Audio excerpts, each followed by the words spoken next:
Volver a creer.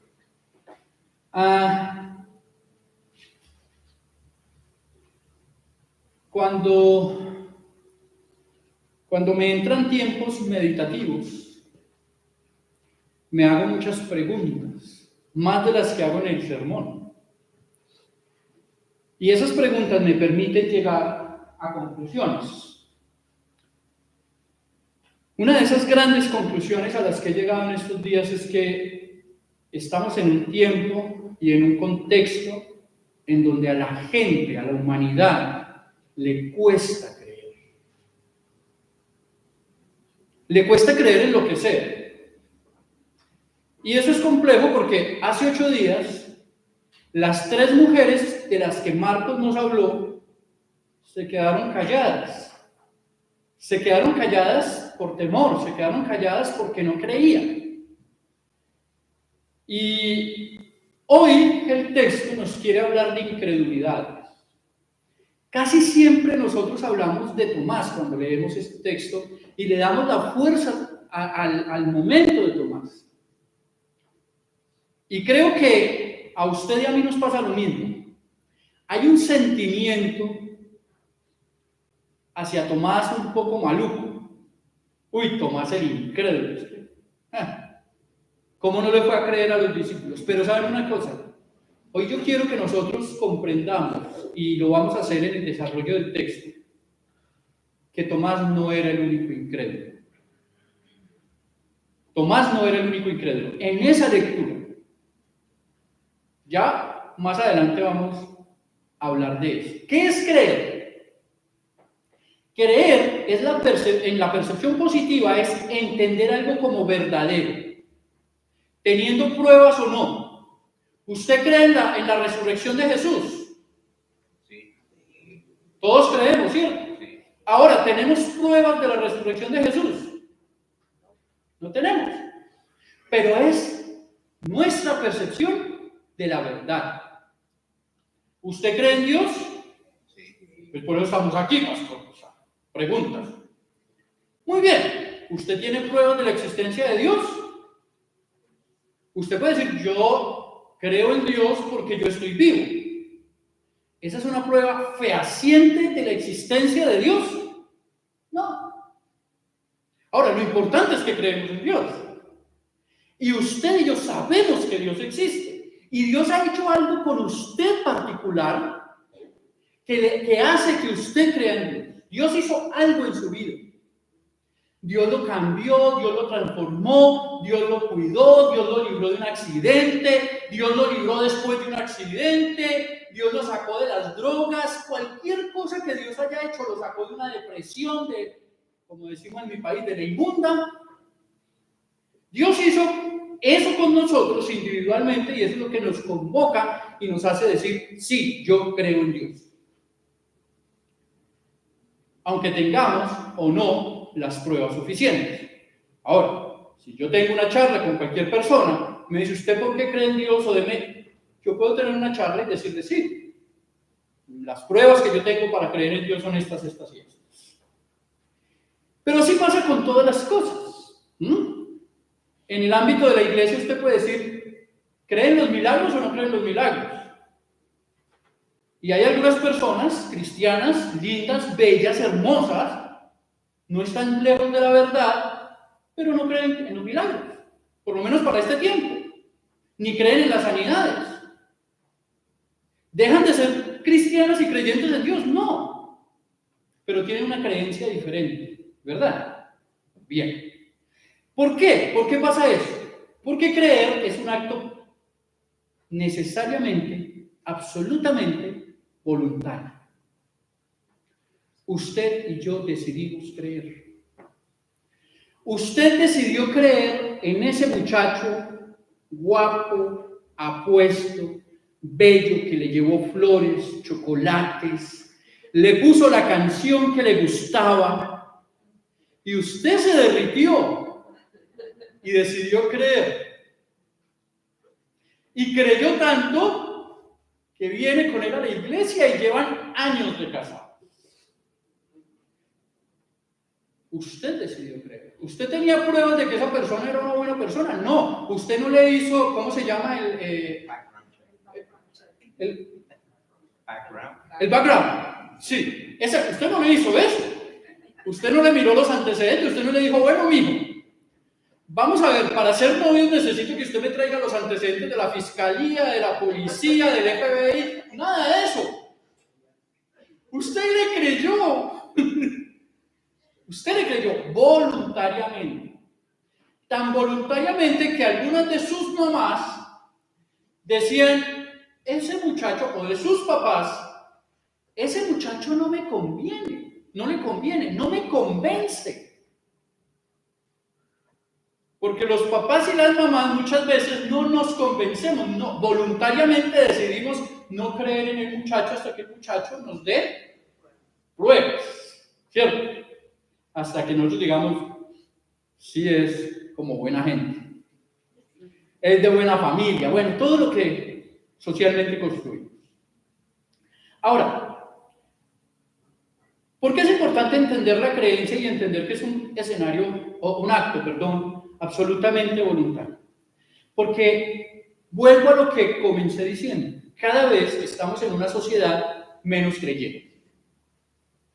Menos creyente, una sociedad que rechaza el matrimonio, una sociedad que rechaza la familia, una sociedad que rechaza a los hijos, que no quiere tener hijos. Cuando digo rechaza, estoy diciendo está dejando o ha dejado de creer en esas instituciones, en esas cosas lindas, ¿cierto? La gente ya no se quiere casar, la gente ya no quiere tener hijos, la gente ya no quiere tener pareja. Y la gente no quiere tener pareja porque las novelas venezolanas y las novelas mexicanas y las novelas colombianas están llenas de decepciones amorosas y nosotros vemos las novelas y nos decepcionamos con ellos y con ellos.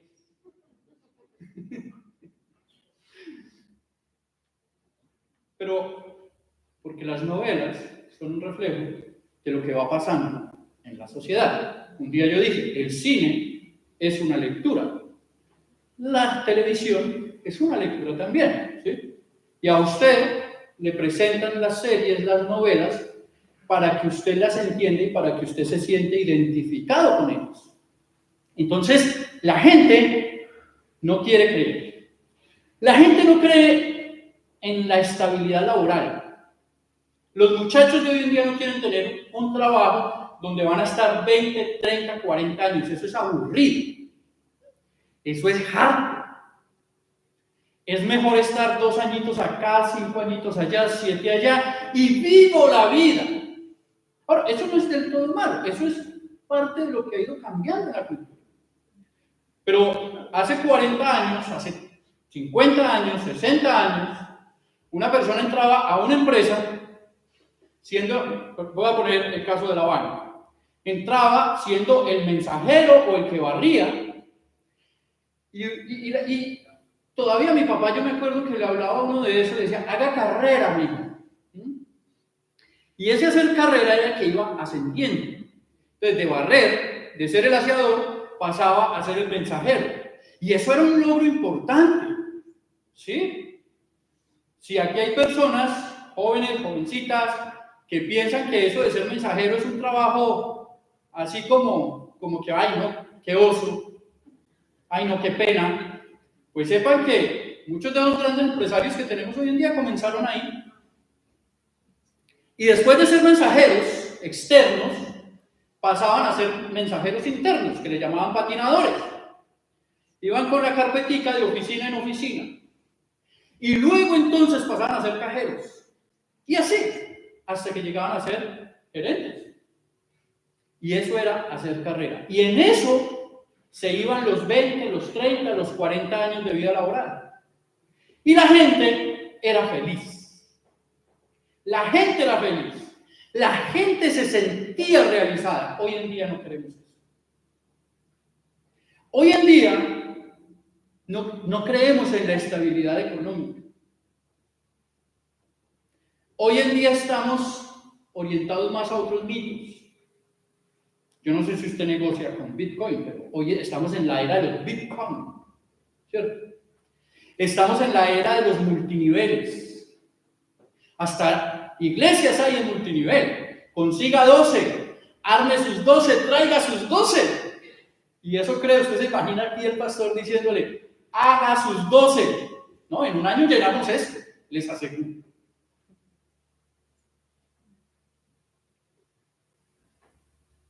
La gente no está creyendo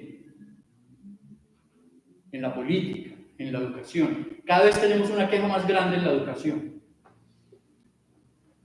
Yo tengo un amigo profesor en Hillside. Cada vez que hablo con él es una tragedia. Ahora no vaya a ver este video. Pero cada vez que hablo con él es una tragedia. No, los muchachos cada vez están... Pero los padres también piensan, no, los profesores ya no sirven. Ya no creemos, no creemos. No creemos en la juventud. Porque como no creemos, ya no creemos ni en nosotros mismos, y ese es el declive de las instituciones, pues tampoco creemos en la juventud, en lo que hemos formado. Déjeme contarle una historia de esas que uno mira por redes sociales. Esto no es documentado. De esas que uno mira, una historia. Llamaron a un grupo de profesores de ingeniería y los sentaron en un avión. Cuando las puertas se cerraron, el avión ya estaba a punto de despegar. Todos los profesores fueron informados de que ese avión estaba hecho por sus alumnos. En ese momento, todos corrieron hacia las puertas del avión, tratando de escapar y de sobrevivir por su propia cuenta. Solamente un profesor permaneció en la silla. Los otros lo miraron y dijeron, ¿tú cómo puedes estar tan tranquilo? ¿Por qué no escapas? Y el profesor con toda confianza responde, son nuestros alumnos. Entonces le pregunta, ¿estás seguro de que les enseñaste bien? Y él responde en voz baja, estoy seguro de que no volará.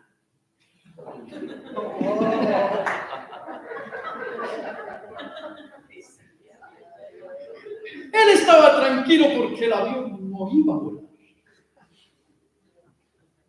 Este es un ejemplo de lo poco que nosotros creemos en las nuevas generaciones. De lo poco que nosotros creemos en esas generaciones nuevas. Si no lo hace como yo lo hago, no sirve. Y las nuevas generaciones no van a hacer las cosas como nosotros hacemos. Y entonces esas nuevas generaciones están creciendo también sin creer. No creen en el amor, no creen en la familia, no creen en la vida de pareja, no creen en una amistad duradera. Cada vez hay menos creencias y más inmediatez. Veámoslo desde otro aspecto. A nivel político, cada vez hay menos confianza a nivel político. Estamos a puertas de unas elecciones presidenciales en este país y nosotros no creemos ni el uno ni el otro, porque cuando creímos nos decepcionó. Porque cada vez hay más ingobernabilidad, más corrupción. Si miramos nuestros países de origen, peor. Cada vez hay más polarización, cada vez hay más inflación, cada vez hay menos prospectos políticos buenos, cada vez hay más hambre, menos paz, menos pan también, porque si hay más hambre hay menos pan. Y cada vez, si hablamos de este país, hay más inmigrantes. Y el problema es que si aparece un buen candidato, lo primero que esa persona tiene que hacer es luchar con nuestra incredulidad. Vamos un poco más adelante. Vamos a hablar de las instituciones, la escuela, la familia, los jóvenes, la política. Vamos un poquito más. ¿Qué pasa con la fe? Porque nosotros deberíamos suponer que la fe no está alterada. Nosotros, un grupo aquí más o menos de 30, 35 personas, estamos seguros y convencidos de que Cristo resucitó, lo proclamamos hace 8 días, lo cantamos hoy. Yo pregunté y ustedes dijeron amén. Yo pregunté, ¿ustedes creen en la resurrección? Y ustedes dijeron, sí creemos. Sin embargo, el testimonio de muchos cristianos, el testimonio del clero, las sonantes noticias de pederastía, las sonantes noticias de enriquecimiento ilícito, de falta de bondad y de amor, de abuso espiritual, irrumpen y quiebran la imagen de la fe de la comunidad cristiana y del ser creyente. Entonces se ha vuelto más difícil realmente creer en la resurrección de Jesús. Porque cuando nosotros decimos creo en la resurrección de Jesús, estamos diciendo creo que Jesús se levantó, como oramos con los niños, resucitó, está vivo, y entonces me transforma, y entonces me cambia, y entonces yo soy el nuevo hombre. Porque dijimos el Viernes Santo que todo ese escenario de la cruz era para que Jesús se mostrara como el nuevo hombre para la nueva humanidad. El nuevo ser humano para la nueva humanidad. Y en ese escenario de pederastía, de testimonio maluco, se pierden las ganas de ser creyente. Entonces parece que el discurso de Nietzsche hubiera tomado tanta fuerza que la gente estuviera declarando, como escribió en Así habla Zaratustra, Dios ha muerto.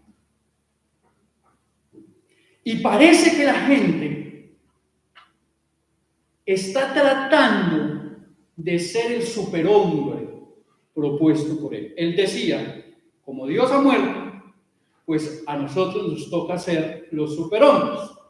El problema era que el modelo de superhombre era Nietzsche. Y no les voy a contar los días finales de Nietzsche para que ustedes no se desanimen. Fueron pésimos.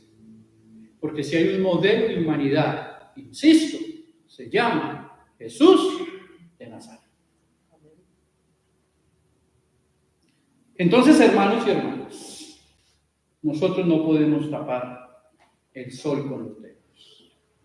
Estamos enfrentados a una sociedad en la que no creemos en Dios, o no creen en Dios, y en la que no creemos a Dios.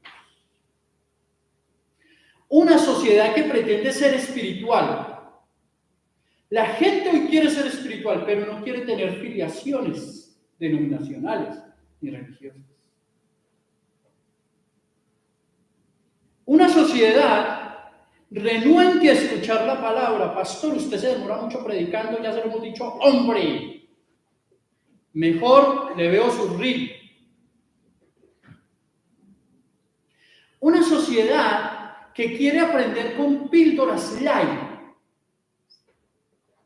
Light. Porque lo que nos ofrecen las redes sociales es light.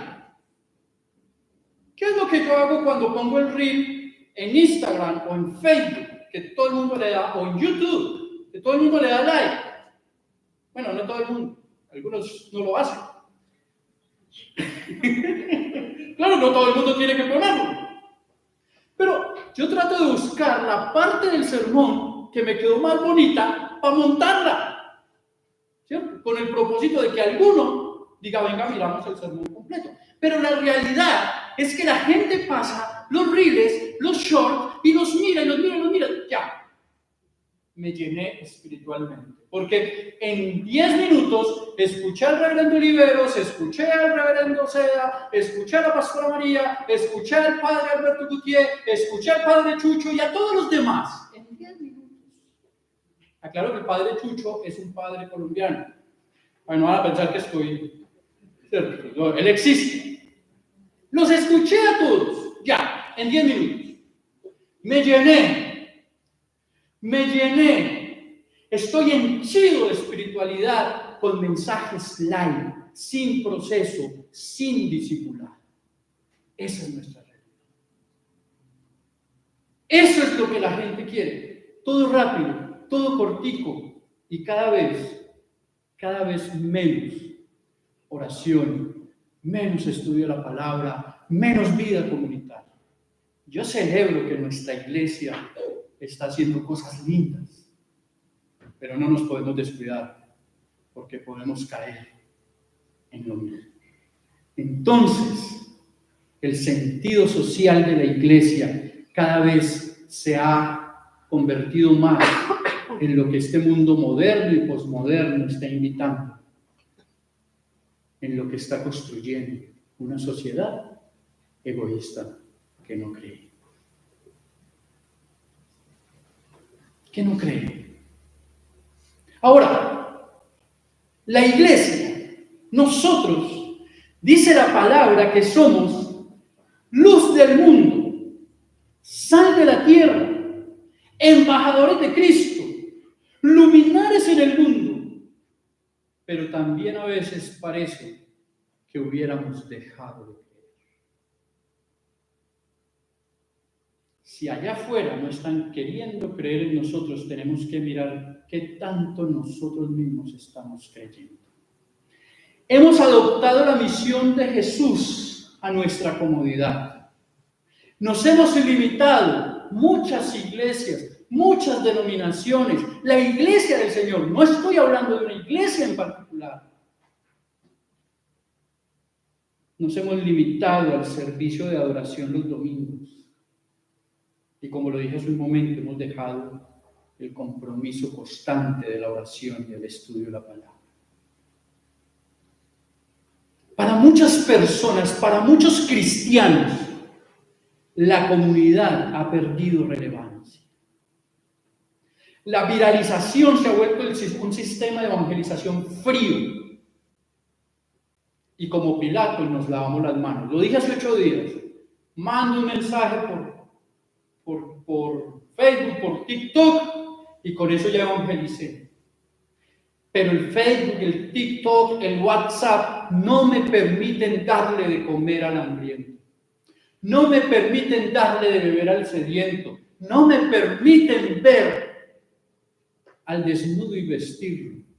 Y usted me puede decir, sí, pastor, porque yo mando por Cel una ofrenda para que la gente haga. No, porque cuando Jesús nos está diciendo, vaya y dele de comer al hambriento, sienta su necesidad, vea lo que esa persona está viviendo, vea lo que esa persona está sufriendo, sientan, y eso no se hace por la pantalla.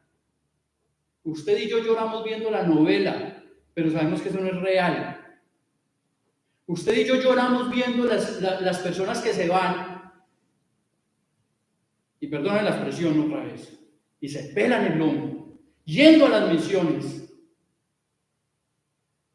Pero nosotros no estamos sintiendo lo que el que fue siente. Y una cosa más, porque es que además las formas y las tradiciones pues se vuelven aburridas. Y se vuelven aburridas porque pierden el sentido. Aún, lo dije hace tal vez como un año, aún ofrendar le hemos perdido el sentido. Aún ofrendar. Gracias a Dios por los medios de tecnología, en donde usted puede mandar por Cel y ya, y se evita el problema de que de pronto lo roben, bueno, todo ese tipo de cosas. Pero, aún en eso hemos perdido el sentido. Aún en eso, los más jóvenes tal vez ver el plato pasar, lo sienten raro. Y déjenme decirle otra cosa. Hemos adoptado sistemas de afuera para traer a la iglesia, para educar a los hermanos, a los niños, a las niñas, cuando nosotros somos los luminares en el mundo. Cuando nosotros somos los luminares. Esa es una crítica que José Saramago hace. Dice, ¿cómo es posible que esa frialdad de afuera ha llegado a nuestra sociedad? Él habla más de la familia, él habla más de otros escenarios, pero yo lo quiero traer a la iglesia. Entonces nosotros decimos, vamos a traer los modelos de educación de allá. Está bien, pero tenemos que filtrarlos por la misión del Señor. Hemos dejado de hacer todo eso. Hemos dejado de creer y hemos perdido el sentido de ser cristianos y de ser comunidad. Poco hablamos de nuestra fe, poco hablamos de nuestra experiencia, poco hablamos de la palabra de Dios. Y cuando digo poco hablamos de la palabra de Dios, no me estoy refiriendo solamente al escenario de la evangelización y del alcance. Me estoy refiriendo a los diálogos en casa, me estoy refiriendo a los diálogos en el trabajo, me estoy refiriendo a los diálogos entre nosotros. Cada vez tenemos diálogos más secularizados. Amén, que nos sepamos la vida del otro, aleluya. Tenemos que sabernos cómo estamos. Pero cuando el otro está mal, tenemos que estar preparados también para llevar el mensaje y la palabra del Señor. Cuando el hermano está triste, necesitamos alentarlo, no diciéndole que vaya al psicólogo. Claro, hay que ir al psicólogo, pero acompañándolo también con esa palabra de ánimo que surge en la Escritura. Y eso lo hemos perdido. Eso se ha perdido. Entonces, hermanos, tenemos grandes desafíos. Y usted me dirá, ¿y eso qué tiene que ver con lo que leímos hoy? Todo. ¿Todo por qué? Todo porque lo que usted y yo leímos hoy fue la historia repetida de unos discípulos a los que Jesús se le presentó. ¿Cómo así que una historia repetida? Sí. Lo que usted y yo leímos hoy son dos relatos que si los miramos juiciosamente son iguales. Son iguales. Y son iguales porque para Jesús es muy importante decirnos a nosotros dos cosas. Paz a ustedes y vayan a la misión. Esas dos cosas. Rápidamente, porque yo sé que ya se me fue el tiempo, déjenme exponerles esos dos relatos, esas características de los dos relatos. En los dos relatos, los discípulos estaban reunidos a puerta cerrada cuando Jesús apareció. En los dos relatos hay muestras de temor y de incredulidad. En el primer relato, Jesús es explícito. Es decir, en el primer relato Jesús entra y les muestra y les dice, yo soy. Y dice que les muestra las manos y les muestra el costado. Vean por qué les digo, casi siempre nosotros le caemos encima a Tomás, pero realmente lo que hizo Jesús fue identificarse. En los dos relatos, Jesús trae un saludo de paz. Y en los dos relatos, Jesús trabaja la incredulidad de los discípulos. Ahora, si lo entendemos de esa manera, ya podemos entender que Tomás no es tan culpable. Cuando los discípulos le dicen a Tomás, vimos al Señor, él tiene una actitud natural.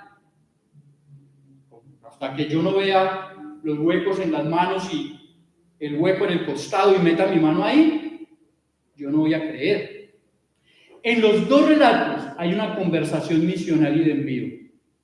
En el primer relato los envía y les dice, vayan ustedes y perdonen a los otros.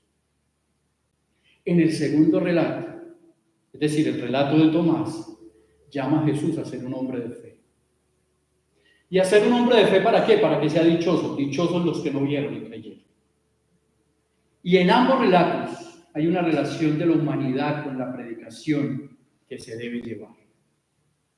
En el primer relato, ya lo dije, tiene que ver con el perdón, y en el segundo relato tiene que ver con la bienaventuranza. Traigamos eso a nuestro contexto. Tres cosas rápidas. Dios llama la atención a nosotros para que volvamos a creer. Usted y yo no podemos ser una iglesia incrédula. Y usted me puede decir, reverendo, nosotros no somos una iglesia incrédula, somos creyentes. No. Cuando usted no cree en la capacidad del otro, está siendo incrédulo. Y no está siendo incrédulo porque no le cree al otro. Está siendo incrédulo porque no le está creyendo a Dios el poder y la capacidad de dotar al otro de aquello que nuestra iglesia necesita. ¿Estamos, hermanos? Entonces, Cuando usted y yo no creemos en el otro, somos incrédulos. Cuando usted y yo no podemos creer que aquí es un lugar de paz y no podemos vivir en paz o la paz y la tranquilidad, y cuando usted y yo no tenemos la confianza para decir, hermano, anciano, gobernante, hermana, anciana, gobernante, hermano, pastor, tengo un problema, estamos siendo incrédulos. Cuando usted y yo no comprendemos el papel, la función social de la iglesia, de esta iglesia, en su vida y en esta comunidad, estamos siendo incrédulos. Pero Cristo nos visita. Como visitó a los discípulos 2 veces, para decirnos paz y para darnos una misión. Para decirnos que seamos una humanidad de fe. Para reconciliar al mundo con Dios.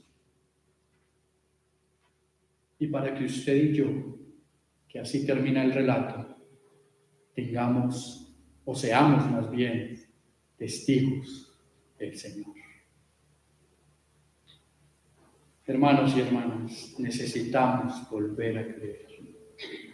Este relato, insisto, está 2 veces para que usted y yo no seamos esa iglesia incrédula, ni esa gente incrédula, sino que realmente vivamos la resurrección del Señor. Y no la vivamos de labios para afuera, sino nuestra experiencia de la fe, del amor, de la verdad y en la reconciliación que debemos llevar del mundo con Dios. Solo eso nos va a hacer cada vez mejores seres humanos. Y ser un mejor ser humano es acercarse a la santidad.